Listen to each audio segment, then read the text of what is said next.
No, I'm not giving birth. We're working on the bottom of the Subaru. What would you do with a brain if you had one?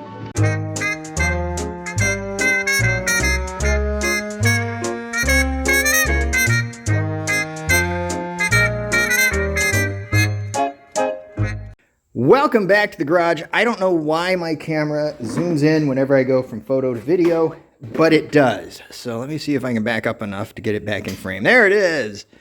What I'm doing today is we're going to start mounting this body. Now, you'll notice it's not at the extreme rake it was at before, and we're pretty high off the body up here. Well, that's because I'm going to start at the back. And what I'm going to do is, the back's the most important. I'm going to center the wheel opening where I want it over the tire. That's going to determine our front to back alignment. I'll measure to make sure it's perfectly centered.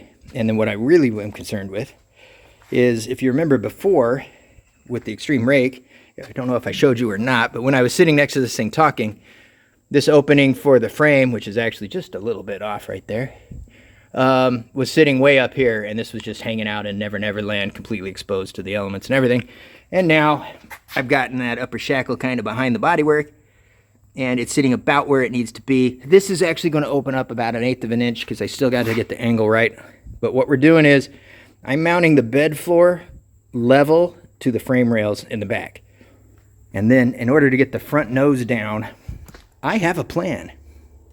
But basically this is where the wheel well used to come down to, and now I've cut it back up to here so it can sit directly on top of the frame. You got a tiny little gap going there. We're going to end up with about a 1/4 inch gap, 3/16 between this fender well and the frame rail itself once everything's bolted and mounted. I'm going to have the body floating about a 1/4 inch over the chassis, maybe a little more. Well, just depends. I'm going to have it floating over it so it's not sitting directly on the frame rails. So the only place the body's going to be touching the frame is where there is a mount. But like I said, I'm going to mount this solid. I was originally going to get fancy and put body bushings on it, but you know what? It's going to be nasty. It's going to be vibratey. It's a toy, man. So I got to keep in mind, trying to keep this simple, not trying to turn this into a 3-year project. No, I'm not giving birth. We're working on the bottom of the Subaru. All right, so you guys can see what I did here. I cut these cross members out. This is going to get weird. I apologize, but if you look here, see that cross member? Okay. Hopefully everything's still right side up. I cut most of the cross member off. This is basically a 1/2 inch here, about 5/8 of an inch. And we used the plasma cutter and ran it along here against the top, so it's pretty straight. I have to straighten it out if I'm going to use it, but I think what we're going to do is we're going to weld in a piece of tubing, like a 1-inch tubing, square tube. We're going to attach it to at least one of these rails, if not both. And then I'm going to bring it out past the frame rail and down to the side here, if there's any good metal. And we'll weld in an 1/8 inch plate there, and then I'll attach the crossbar to that. And then we'll come back in here and we'll attach our mounts to that 1-inch tube from the frame rail, which is back here, or the cross member on the frame. All right, so that's the plan. So I'm going to get to measuring. All right, we got the ground on. We got her in position. Let's go ahead and tack these up.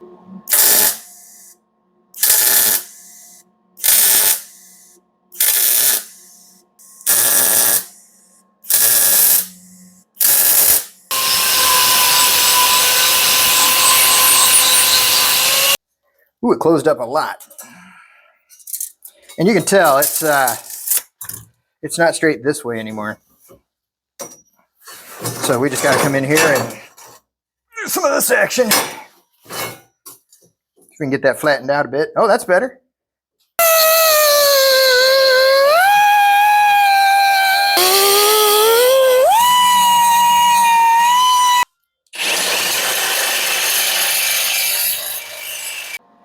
Okay, so there it is. We cut the end off at an angle.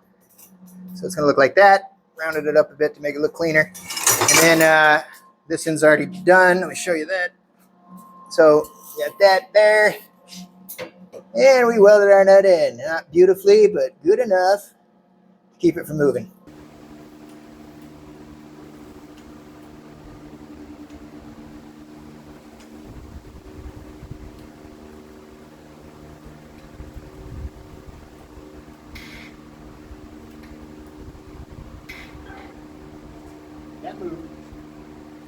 All right. Here we are under the back of the Subaru with some terrible bird shit welding, but that's all fine. I don't care.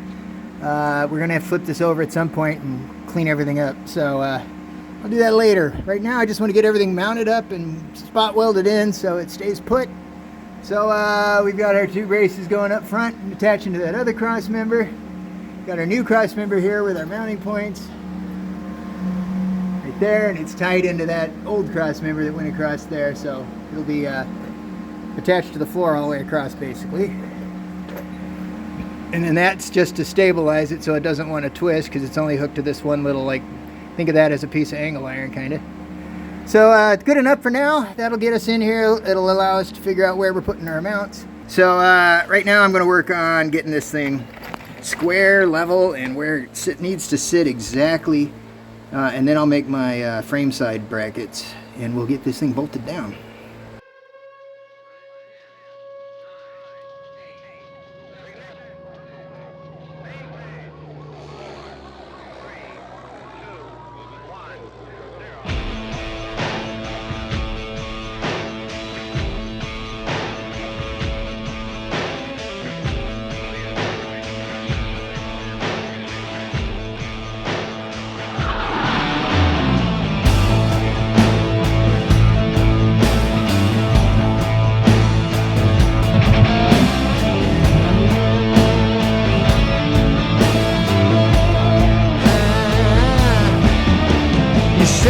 Some problems, got a few of my own, but unless we get together then the world will be gone. I can tell by the news from the headlines that I read.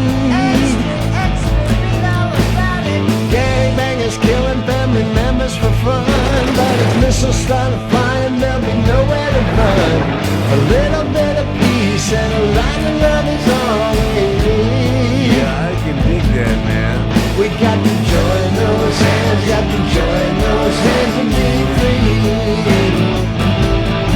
We got to join those hands, talking you and I'm talking about me.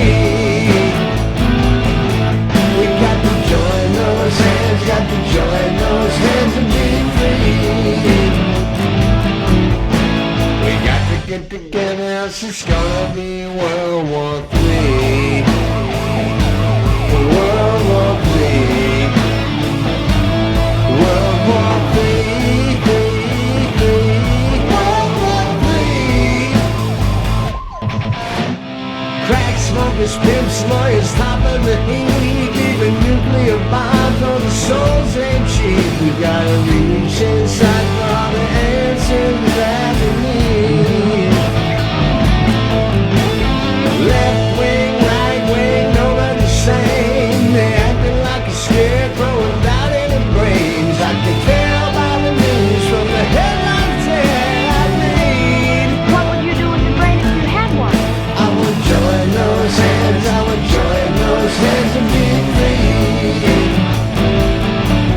I would join those hands, talking you and talking about me.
Alright, so I didn't film a lot of it, but we've got our back brackets installed. It was hard to reach up in there, and I couldn't film this and weld it, so we put some bird shit welds on there just to hold it in place.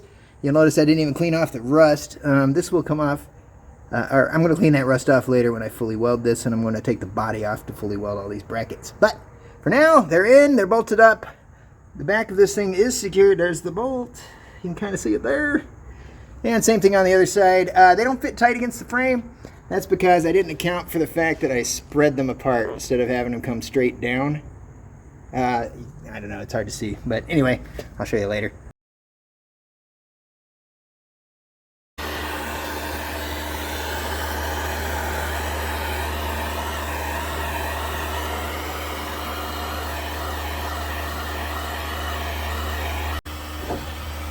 Yeah, just heat it up a little, it comes right off.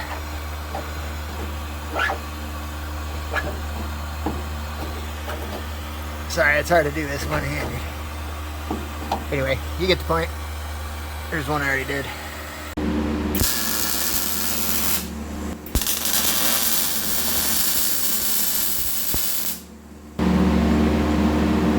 So the welds aren't great, but they are welds.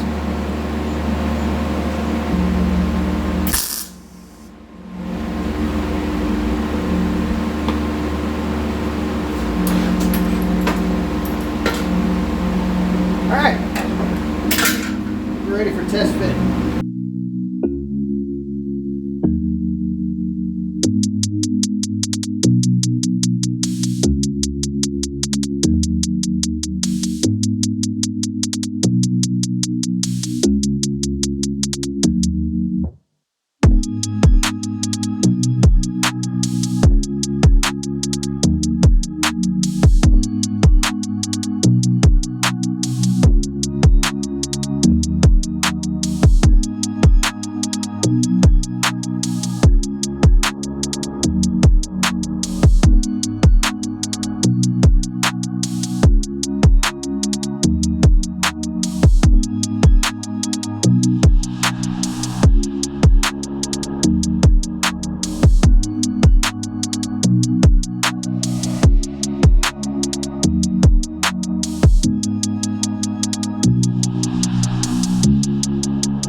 Alright, so we've got our crossbar mounted in here.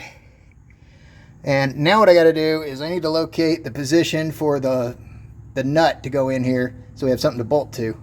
And so what I'm going to do is I'm actually going to sink it into here, weld it in place. I've already made the little tabs to do that. But for now what I need to do is I need to get this up here and get it to where it's laid up nicely on there. And then once I got that location and I've got these straight, we'll go ahead and mark that location and drill that upper hole. Then we'll bolt this thing in. Okay, we're back under here, and as you can see, I have drilled and hogged out these holes. And why would I make them so huge? Well, that would be because I forgot to weld nuts into it before I mounted it in the car. So I made these little plates instead. They're going to go on here. I'm going to line them up properly, and then we'll just be able to weld them all the way around. And that'll actually reinforce that area nicely. So there you go. So we're going to do that next. Alright, so we've got the bottom of our frame rails marked here, so we can cut that off, give ourselves a little more space to work with. And we've also marked the top edge of the frame on either side, so we can go ahead and start building our gussets and whatnot without having to climb back and forth underneath the car.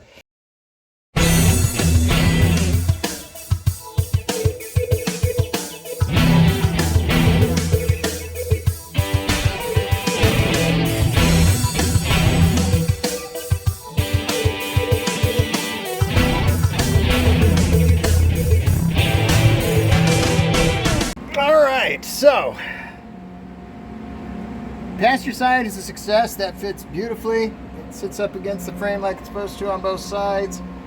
It lines up almost perfectly at the bottom here. I wanted it to be just above it so I could lay a nice bead in there. And we're all good up here. Now on this side, however, this one's quite short. Like, way short. And so is that. I may have to remake this one. All right, it's in. Turns out when I tightened it up, it rotated back and lined up better with the bottom, so I was able to get a tack in there.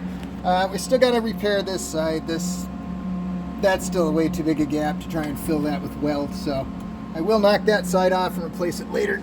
Oh, but we're in, we're tacked up, and we should be able to move the body up and down, and that should be pretty secure now.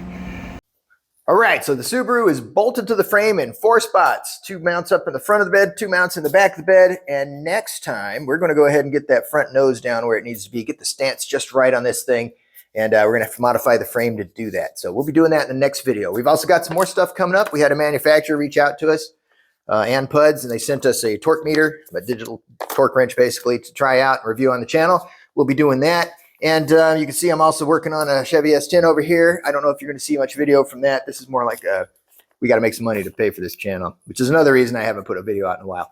So we got a lot of things around here that are getting in the way. A lot of spare parts we're not going to use. I need to get that stuff sold. I need to strip those 2 cars down that I bought for parts. The Porsche 944, if you remember, and the daughter wrecked her 07 Accord, if I haven't told you that before. So those are both totaled, unfortunately, so they will need to be parted out. And we need to get some cash going so we can keep this project moving forward. But we still have a few weeks worth of videos to put out. We'll be fine, and we should be back on track by the time we get caught up. So thanks a bunch for coming by. I really do appreciate it. Hey, go check out my friend Kevin's video. That song was pretty cool, right? So anyway, go check him out. And thanks a bunch for watching. Until I see you guys next time, take care of yourselves.